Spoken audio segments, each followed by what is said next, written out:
lingkaran setan kekuasaan. Mengapa politik Indonesia tak pernah berubah?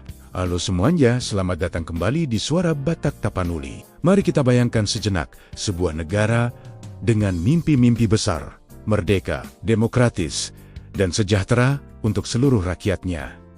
Impian yang luar biasa bukan? Tapi, setelah hampir 80 tahun Indonesia merdeka, mengapa kita sering merasa seperti masih terjebak dalam sebuah lingkaran setan yang tak berujung? Dalam lingkaran tersebut, satu sisi ada militer, di sisi lain ada oligarki pengusaha, dan tak ketinggalan, ada juga kekuatan agama yang punya pengaruh besar. Ketiga kekuatan ini seakan terus bersaing, bukan demi kemajuan rakyat, tapi demi merebut takhta kekuasaan. Pertanyaannya, mengapa ini terus terjadi? Apa sebenarnya rahasia gelap yang tersembunyi di balik panggung politik Indonesia yang seringkali membingungkan ini? Mari kita telusuri bersama. Kita akan mundur jauh ke era sebelum kemerdekaan hingga menatap langsung ke tahun 2025 yang sedang kita jalani.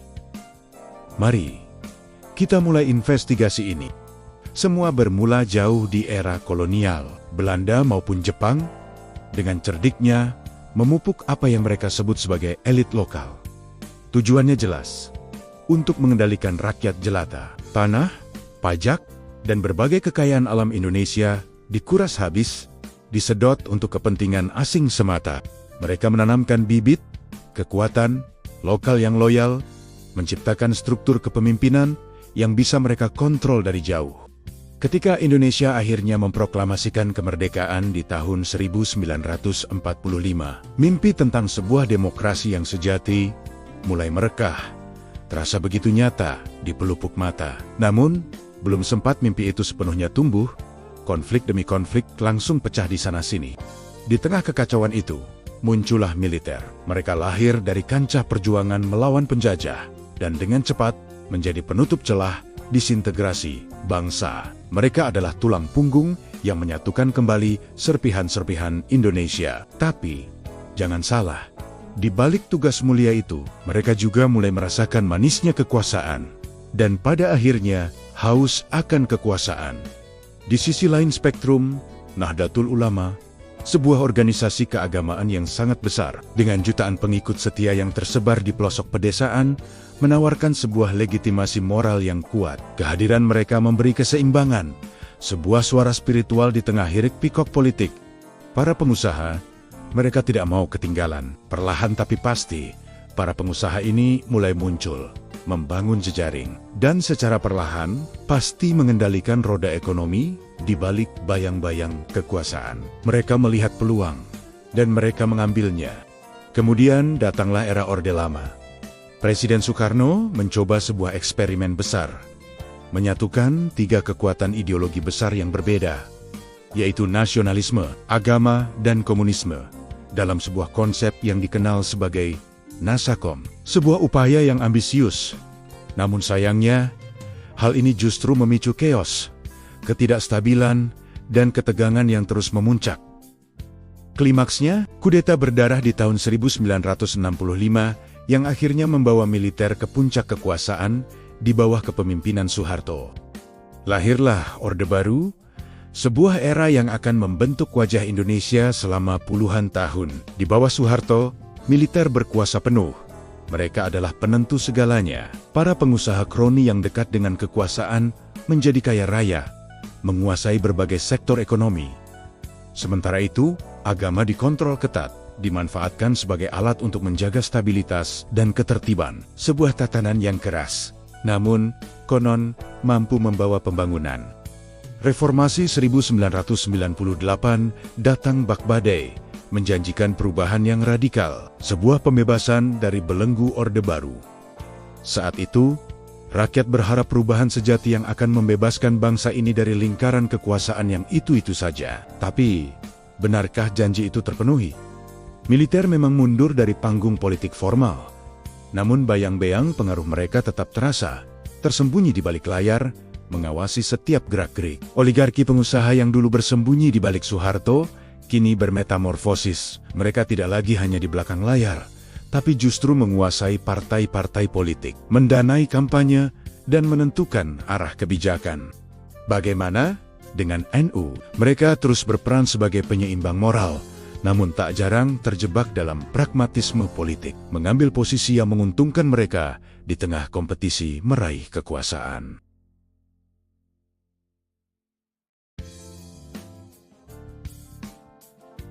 Kenapa pola ini seakan tak pernah berubah? Mengapa kita terus melihat siklus yang sama berulang-ulang? Mari kita lihat lebih dalam ke diri kita sendiri, ke masyarakat kita yang majemuk ini. Indonesia adalah rumah bagi lebih dari 1.300 suku dan 700 bahasa. Sebuah kekayaan, ya, tapi juga seringkali menjadi sumber perpecahan oleh primordialisme yang sempit. Militer seringkali tampil menawarkan kesatuan. Mereka datang dengan janji menjaga keutuhan bangsa, tapi datang dengan tangan besi, dengan pendekatan keamanan yang represif. Oligarki pengusaha, di sisi lain, menjanjikan kemakmuran, pertumbuhan ekonomi yang menggiurkan. Namun, pada kenyataannya, kemakmuran itu seringkali hanya dinikmati oleh segelintir orang, oleh kelompok elit yang dekat dengan lingkaran kekuasaan. Kesenjangan sosial semakin menganga lebar. NU, dengan para kiai dan pesantrennya, yang secara tradisional menjaga moral dan etika sosial, seringkali harus berhadapan dengan dilema. Mereka mencoba menyeimbangkan spiritualitas dengan realitas politik, namun tak jarang terjebak dalam transaksi politik yang rumit, di mana prinsip-prinsip luhur terpaksa berkompromi demi kepentingan sesaat atau demi mempertahankan pengaruh. Budaya kita yang seharusnya menjunjung tinggi nilai gotong royong dan kebersamaan, justru seringkali dimanipulasi menjadi alat patronase. Kita diajarkan untuk selalu taat pada Bapak.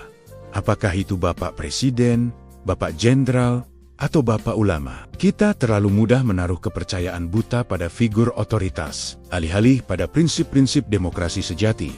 Pada sistem, pada aturan main yang transparan dan akuntabel, kita cenderung mengikuti pemimpin, bukan ideologi. Data-data yang ada jelas menunjukkan kondisi yang memprihatinkan. Lebih dari 40% rakyat pedesaan masih hidup dalam kemiskinan. Kesenjangan ekonomi antara yang kaya dan yang miskin terus melebar, menciptakan jurang sosial yang berbahaya. Data-data yang ada jelas menunjukkan kondisi yang memprihatinkan. Tapi, ironisnya, di tengah semua penderitaan ini, para elit politik dan pengusaha terus menari di atas penderitaan rakyat, seolah tak ada yang salah.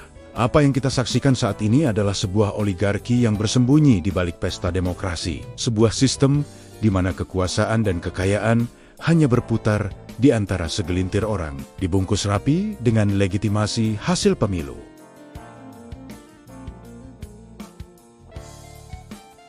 Sekarang, semua partai politik di Indonesia, tanpa kecuali, akan lantang mengklaim bahwa mereka berideologi Pancasila. Mereka berteriak tentang Bhinneka Tunggal Ika, tentang keadilan sosial.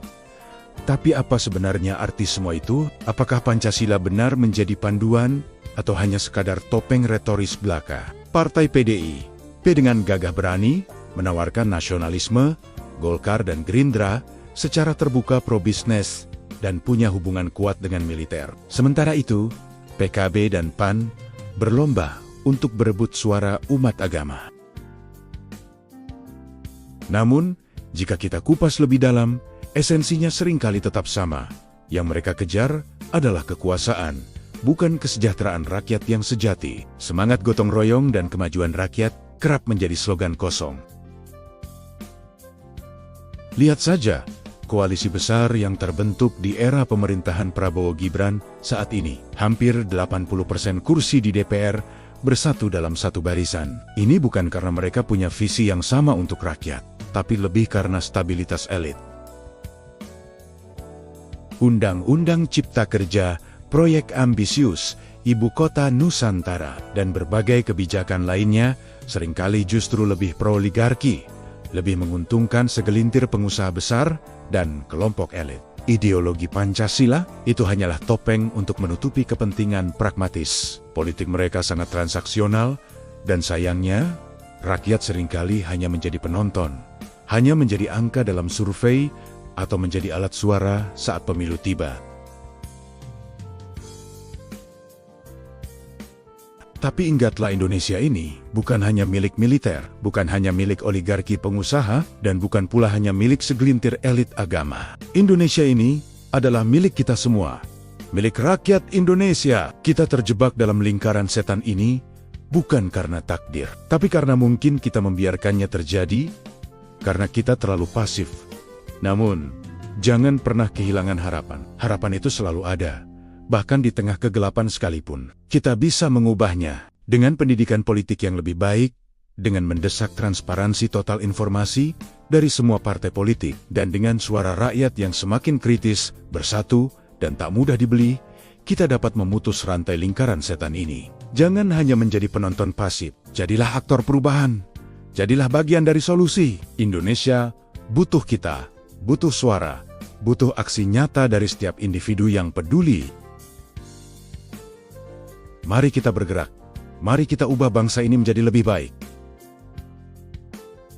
Terima kasih banyak sudah menyimak sampai akhir. Jangan lupa untuk like video ini kalau kalian merasa tercerahkan. Tinggalkan komentar di bawah dengan pendapat kalian. Dan tentu saja, subscribe ke channel ini agar tidak ketinggalan video-video menarik lainnya. Sampai jumpa di video selanjutnya.